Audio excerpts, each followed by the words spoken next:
Et yo le gang, ici FUMA, bienvenue dans ce tout nouvel épisode de Bon à savoir, le podcast des artistes indépendants, parce qu'au travers de celui-ci, tu vas pouvoir level up ta carrière musicale à un niveau de croissance beaucoup plus important que celui auquel il est ou encore elle est actuellement. Donc pour pas manquer les prochains épisodes, man, tu t'abonnes tout de suite. Alors aujourd'hui, on va aller très rapidement parce que je suis assez choqué de certains comportements ou encore de certaines réflexions que j'observe chez la plupart des artistes de la nouvelle génération, encore des artistes indépendants. Le truc, c'est quoi? C'est que j'ai remarqué que la plupart des artistes ont tendance à oublier que la musique, c'est un business. La plupart des artistes ont tendance à oublier que la musique, on l'a fait en dehors du côté de la passion, mais on l'a fait pour gagner quelque chose. Aujourd'hui, peu importe le genre musical que tu fais, peu importe le label dans lequel tu es, peu importe la ville, le pays dans lequel tu es, ta musique peut et doit être valorisée à sa juste valeur.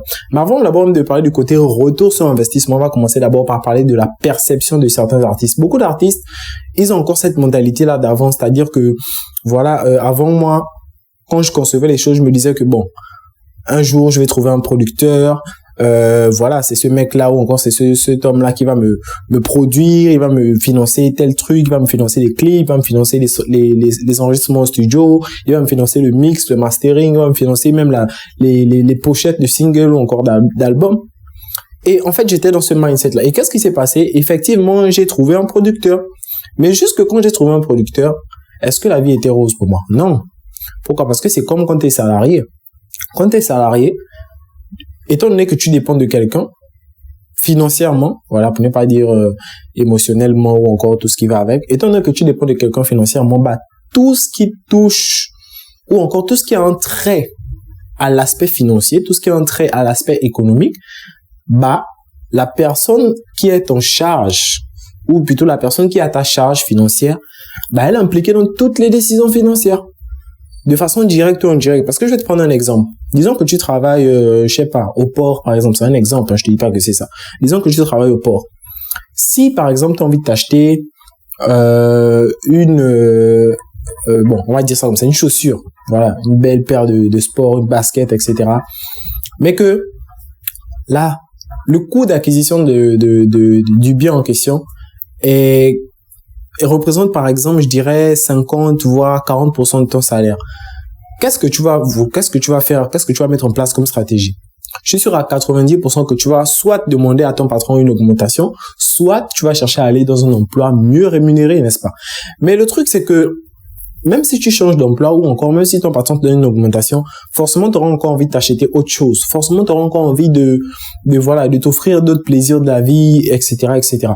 Mais la plupart des artistes, là où ils tuent leur mindset, c'est quoi? C'est qu'ils se disent que il faudrait à tout prix que, soit ils aient un meilleur emploi. Et là, dans ce cas présent, vu qu'on parle de la musique, un meilleur emploi, c'est trouver un producteur qui a plus d'argent. Soit qu'ils obtiennent l'augmentation. C'est-à-dire que, voilà, on leur donne plus d'argent. C'est-à-dire que leur musique rapporte de l'argent assez rapidement afin qu'ils puissent l'utiliser pour se faire plaisir, etc. Mais les gars, ça marche pas comme ça. Parce que peu importe le cas de figure qui va se présenter à vous, que ce soit celui dans lequel le producteur vous donne plus d'argent ou encore soit celui dans lequel votre musique vous rapporte plus d'argent, vous aurez toujours un problème de financement. Pourquoi? Parce que, étant donné que vous ne contrôlez pas votre système productif, et là, on revient aux notions économiques, vous allez toujours être à découvert, si je peux le dire ainsi, ou encore, vous allez toujours avoir plus de passifs que d'actifs. Qu'est-ce que ça veut dire avoir plus de passifs que d'actifs? Tout simplement que vos dépenses seront toujours supérieures à vos entrées. Maintenant, là où je veux vous emmener, en fait, c'est quoi? C'est de comprendre que la musique, c'est un business. Et quand on parle de business, il y a des produits primaires. Bon, je vais pas dire des produits primaires, mais il y a le secteur primaire, il y a le secteur secondaire et le secteur tertiaire. Mais, les gars, dans la musique, c'est la même chose. Quand on parle du secteur primaire pour un artiste, on peut considérer que l'enregistrement, du moins la conception du produit, que ce soit le produit musical lui-même ou encore même de l'image artistique de l'individu, de l'artiste lui-même, on peut considérer que tout ça, ça va dans le système, dans le secteur primaire. Mais vous avez des artistes, vous ne savez rien faire, en fait. C'est ça le problème avec vous. Vous ne savez rien faire. C'est-à-dire que côté image, vous n'êtes pas dedans. Côté son, vous n'êtes pas dedans. Côté, en fait, tout ce qui touche à votre production, vous n'êtes pas dedans. C'est-à-dire qu'au début comme à la fin de la chaîne de valeur, vous n'êtes nullement dedans. Et ça, forcément, vous allez toujours dépenser plus parce que même quand on va vouloir, quand on aura besoin de concevoir, par exemple, votre propre pochette d'album ou de single, on va appeler quelqu'un d'autre. Quand on va vouloir réaliser un clip, on va appeler quelqu'un d'autre. Quand on va vouloir faire le montage de votre clip, on va encore appeler quelqu'un d'autre. Et le fait d'appeler quelqu'un d'autre fait toujours et forcément sortir de l'argent, puisque c'est pas vous-même qui réalisez la prestation. On ne dit pas que vous devez être complet. On ne dit pas que vous devriez gérer tout. D'ailleurs, que c'est impossible. Mais les gars, apprenez à toucher à ceux qui vous concernent. Apprenez à comprendre, en fait, comment est-ce que on fait pour enregistrer un son, comment est-ce qu'on fait pour mixer un son, comment est-ce qu'on fait pour masteriser un son. Vous êtes des artistes indépendants. Bon, étant donné que actuellement vous n'avez pas suffisamment de capitaux, comment est-ce que vous allez faire pour pouvoir vous octroyer des services des ingénieurs son professionnels? Vous allez aller prendre l'argent des parents. Et même si c'est ce que vous faites actuellement, vous allez faire ça à chaque fois. Ce sera pas rentable. En tout cas, pas si on prend en considération les deux cas que je vous ai énumérés précédemment. Ce sera jamais rentable. Donc, si aujourd'hui tu es un artiste, peu importe, chanteur, rappeur, beatmaker, etc. Mais je m'adresse plus principalement à ceux qui font de l'interprétation, que vous soyez auteur, compositeur directement ou pas. Ceux qui font de l'interprétation, c'est-à-dire ceux qui chantent, les chanteurs, les rappeurs, tout ce que vous voulez. Apprenez à vous impliquer dans le système productif de votre carrière. Ça va vous aider, ça va diminuer en fait vos coûts de production. Si aujourd'hui on a besoin de réaliser une pochette pour votre single, vous êtes capable de dire que bon, la pochette là, voici comment je la veux, voici ce que je veux, voici ce que je ne veux pas. Et là, vous comprenez maintenant que voilà, pour telle chose, ça va me coûter tant, pour telle autre chose, ça va me coûter tant. Parce que si vous appelez un photographe, par exemple, comme Dada Picture, quand il va arriver, vous dire bon, pour la prise d'image, c'est tant, pour la retouche, c'est tant. Étant donné que vous ne connaissez rien en photo, vous êtes nul, vous allez payer le prix qu'il va vous donner. Bon, du moins, ce que je vais vous donner, étant donné que c'est mon entreprise Dada Picture. Donc, c'est un peu ça le truc, les gars. Étant donné que vous êtes inconscient ou encore méconnaissant de l'aspect visuel, de l'aspect image, tout ça, vous allez payer tout simplement. Alors que parfois, le coût de la prestation n'est parfois pas justifié, hein. Après, on va dire, après, c'est vrai qu'il y a le facteur temps, il y a le facteur prise de risque de l'entrepreneur, etc. Mais la plupart du temps, une fois que tu as déjà fait ça, une fois, deux fois, trois fois, ça te coûte plus rien de le faire, en fait. En plus, quand on parle de prestation de service, ça te coûte quasiment rien de réaliser une prestation. Que tu réalises, par exemple, 10 séances photo pour un artiste ou 100, ça te coûte rien à part ton temps et aussi un peu tes yeux parce que voilà, la lumière, ça, tu l'as vu. Mais en dehors de ça, ça te coûte rien. Et vous voyez que ça, ce sont des compétences que vous pouvez apprendre, que vous pouvez acquérir. Et je parle aussi même de l'infographie. Vous allez devoir communiquer sur les réseaux sociaux. Qui va réaliser vos affiches?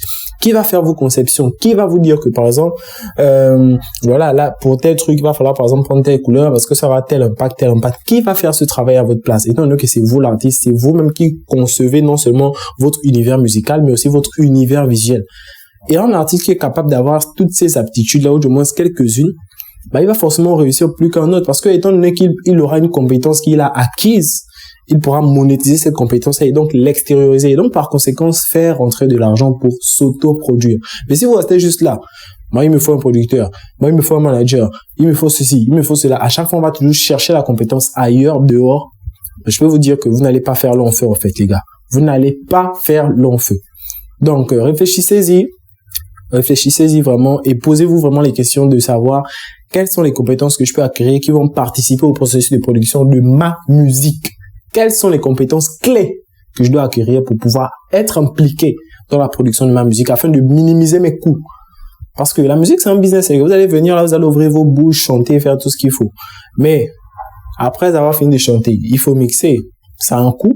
Après avoir fini de chanter, il faut masteriser, autant pour moi, ça a un coût. Après avoir fini de masteriser, il faut promouvoir, ça a encore un autre coût. Et là encore, même dans le digital, vous n'êtes pas. Bon les gars, à un moment donné, vous voulez quoi? Qui va faire tout ce travail à votre place gratuitement? Ce sont les anges, hein. En tout cas les gars, moi j'ai lancé ce podcast-là. C'est pour vous ouvrir les yeux. Le monde artistique est un monde qui est vraiment, vraiment, vraiment coûteux. Et c'est un monde dans lequel, si tu n'es pas impliqué de façon directe ou indirecte, tu ne pourras pas t'en sortir parce que tu n'auras jamais suffisamment l'argent pour pouvoir bénéficier des prestations dont tu as besoin. Donc, réfléchissez-y. Et pour ceux qui ont des problématiques assez spécifiques, assez ciblées, ceux qui veulent se faire accompagner, acquérir des compétences telles que dans la photographie, dans l'infographie, dans la communication digitale, etc., Mentionnez-vous en commentaire et puis on va voir comment est-ce qu'on pourra faire pour pouvoir travailler ensemble, les gars. C'est super, super urgent. Donc, j'espère que vous avez pris note. Dites-moi déjà le point qui vous a le plus marqué. Est-ce que c'est le fait de pouvoir rechercher toujours un producteur ou est-ce que c'est le fait de pouvoir manquer de compétences? Dites-moi ce que vous en pensez dans les commentaires. Sur ce, on se prend la semaine prochaine pour un nouvel épisode de Bon à savoir, le podcast des artistes indépendants. Peace out.